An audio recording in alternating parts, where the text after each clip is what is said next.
भैया, स्वागत है आपका। आज अपन स्वराष्ट्र गौरवम पाठ तृतीय क्या अंतिम दो श्लोक 10वां और 11वां पढ़ने जा रहे हैं। सबसे पहले इन दो श्लोकों के शब्दार्थ दे रखे हैं। इन शब्दार्थों को ठीक से पढ़ें और अपनी कॉपी में करें। इसके बाद अगला श्लोक क्रमांक 10वां। राष्ट्रस्य उत्थान पतने राष्ट्रियान अवलंब्य ही भवतः सर्वदा तस्मात् शिक्षणीयाः तु राष्ट्रीयाः। इस श्लोक का अन्वय दे रखा है। राष्ट्रियान अवलंब्य ही राष्ट्र से उत्थान पतने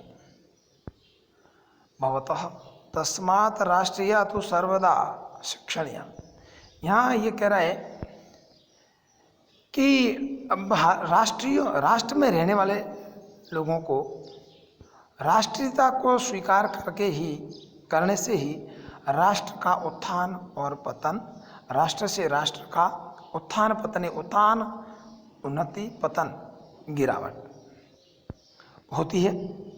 इसलिए तस्मात् ने इसलिए राष्ट्रीय ने राष्ट्रीयता तो सर्वदा हमेशा शिक्षणीय यानी शिक्षा देनी चाहिए, अर्थात राष्ट्रीय शिक्षा देनी चाहिए। इसका अनुवाद दे रखा है।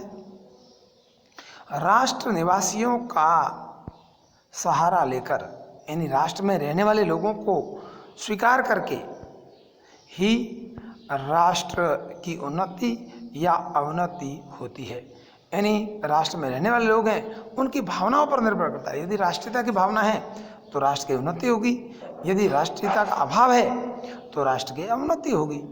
इसलिए राष्ट्रवादियों को यानी राष्ट्र की भावना रखने वाले लोगों को हमेशा राष्ट्र की शिक्षा दी जानी चाहिए या राष्ट्रीयता की शिक्षा दी जानी चाहिए। अगला श्लोक है जो 11वां है, लास्ट श्लोक है। विद्या शस्त्रम शास्त्रम च द्वे विधे प्रतिपतये शस्त्रेण रक्षिते राष्ट्रे शास्त्र चर्चा प्रवर्तते। यहाँ शस्त्र और शास्त्र दो प्रकार की विद्याएं हैं। जो शस्त्र विद्या यानी जो शस्त्र है हथियार, और शास्त्र यानी शास्त्र। विधि प्रतिपतये हैं। शस्त्र से राष्ट्रीय निराष्ट्र में रक्षित राष्ट्र की रक्षा होती है, यानी शस्त्रों से राष्ट्र की रक्षा होती है। शास्त्र चर्चा प्रवर्तित, यदि राष्ट्र की रक्षा हुई है तो ही शास्त्र की चर्चा या शास्त्र की बात हो सकती है। यदि राष्ट्र सुरक्षित नहीं है तो शास्त्र चर्चा भी संभव नहीं है। इसका अनुवाद दे रखा है नीचे। शस्त्र विद्या और शास्त्र विद्या, ज्ञान प्राप्ति के लिए दो विद्याएं होती है। शस्त्र के द्वारा सुरक्षित होने पर शस्त्र चर्चा होना प्रवृत्त होता है, यानी प्रारंभ होती है, शुरू होती है। अन्यथा राष्ट्र सुरक्षित नहीं है शस्त्र के द्वारा तो शास्त्र की चर्चा भी होना संभव नहीं है।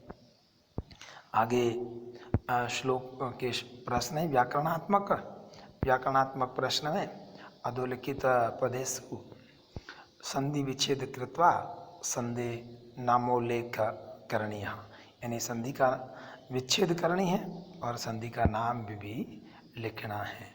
और इसी प्रकार नीचे एक और प्रश्न दे रखा है जिसके अंदर प्रकृति प्रत्यय यानी शब्द और प्रत्यय को अलग करके लिखना है। ये भी अपनी कॉपी में ठीक प्रकार से करना है।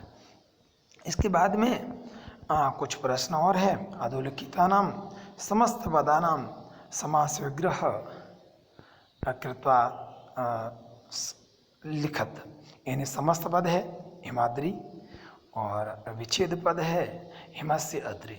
इसी प्रकार से नीचे एक और प्रश्न है, निम्नोंकितेषु एकैकं पदम् आश्रित्य वाक्य निर्माणं कुर्वन्तु। यानी वाक्य निर्माण करना है, कुछ शब्द हैं उन शब्दों का प्रयोग करते हुए। और 8वां प्रश्न और है जो वाच्य परिवर्तन है, वाच्य परिवर्तन कर्तरी वाच्य है और कर्मणि वाच्य है। तो कर्मणि कर्मवाच्य को कर्तरी वाच्य में बदलना, यहाँ 4 या 5 वाक्य दे रखे हैं, इनको ठीक प्रकार से अपनी कॉपी में करना है। धन्यवाद।